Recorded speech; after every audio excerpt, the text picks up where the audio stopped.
Alright guys, so we're back in this 2007 Fusion, and it's maiden voyage, I guess, since we fixed this PCM, we replaced this PCM, I should say, yesterday. Finally got it done. The car's only been here for 2 weeks, you know, gotta love that. That wasn't my fault. I couldn't get parts for it, so I was told you need to download FDRS and open the software, put your activation code in, which is sent to you in an email after you make the purchase, and hook up the J-Box to the laptop and to the vehicle and start your programming procedure. Well, I ran into a snag about 20 minutes into this ordeal, because when I tried to open the FDRS software, it kept saying that there was an unknown error and it wouldn't work. So I kept trying different things that I know with, PCs, and, the firewall's active and things like that, and I started going through like what do you call it? Trying to figure out if it was running it in an administrator mode,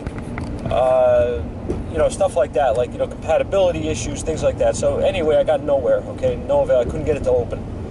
So at that point, I called up Ford's tech support line that they have, that if you dig enough, you can find their number. You call them up, and the first gentleman I talked to was very nice. He had no idea how to help me, but he was very nice to me.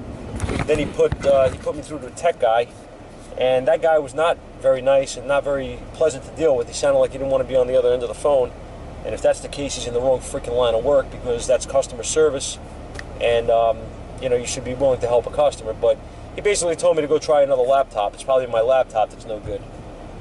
Now, the reason I'm aggravated isn't so much that he was a jerk on the phone, even though he was. The reason I'm annoyed is because he doesn't know what he's doing. He shouldn't be working for a tech support agency like that, especially for this kind of crap.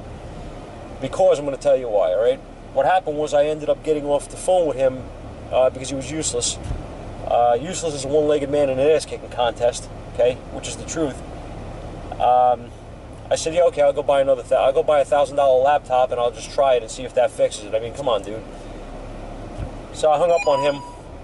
I went back to the car and started playing around, and I said, let me just see about this FJDS software. I downloaded that, and maybe you guys are laughing at me right now because I'm a dummy. I don't know. I don't really know, and at this point I don't care, because I had no help and I figured it out, and I'm happy that I figured it out. But I downloaded the FJDS software, and I opened that immediately. It opened.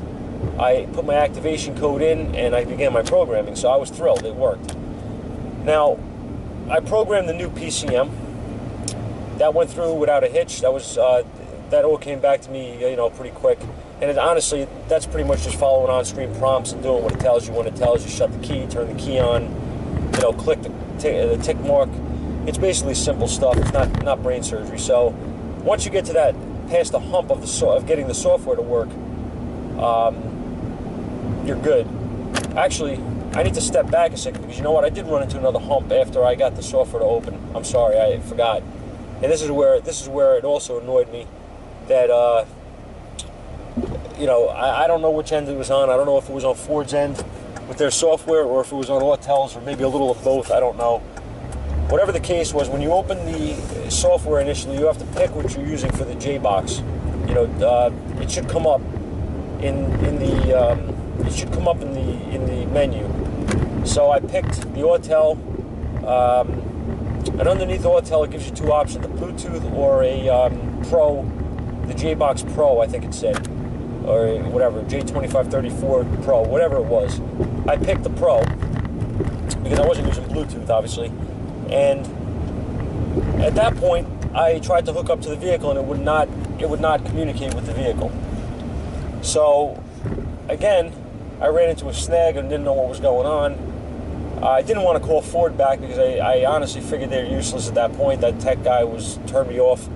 I called AES Wave and asked them if they could give me any advice. Scott over there is fantastic. The guy's very, very smart, and he's very, very willing to help anybody out with a problem. I bought the Elite from them, and this guy is just on top of things, man. He's the only help I've ever had with Autel, and honestly the only reason I actually have another Autel unit. So if you guys are going to buy something, this, you know, diagnosis-wise or whatever, I strongly suggest looking at AES Wave first, because those guys do stand behind what they sell, and they're fantastic with the customers. So, Scott, if you're watching, thank you so much. You're a huge help, bud. And anyway, when I got off the phone with him, he really didn't. He didn't really get what was going on either, because I did tell him I picked the J box and this and that, and he said it shouldn't work. He said it doesn't make sense. So at that point, just for the heck of it, I hooked up my Autel, and I tried the Autel through the J box to communicate, and it communicated. So I was like, something's wrong here with the software. I went back in, and I would look to see how it was configured, which I did pick the J box. Well, when I went back into the software switched it somehow to the Bluetooth. That completely screwed me up for about an hour and a half now, guys. This wasn't all in 5-10 minutes. This was a freaking ordeal, because every step of the way I was running into a wall, right? So now, to get the software to work took me over an hour and a half, 2 hours, because I didn't know what the hell was going on. When I finally got the software working, I couldn't communicate because the J-Box wasn't picked for whatever reason. I went back in, I finally figured that out, went back in, changed it again, and this time it communicated. And what I found is, when I disconnected the vehicle after I programmed it, I tried to go back in, and it did the same thing. So it reverts for some reason back to that Bluetooth, and I don't know why. I don't even know who to talk to about it to see if they can fix it, but that's what happened. So I had some issues, okay? So I finally got it to communicate, then I programmed the vehicle without a hitch, right? After 4 hours of aggravation. So that was done. And the point is, it should have went a lot easier than it did. This isn't hard stuff to do.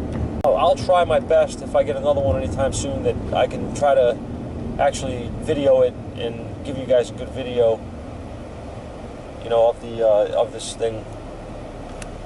So we'll see what happens. Thanks, guys, for watching. I appreciate it.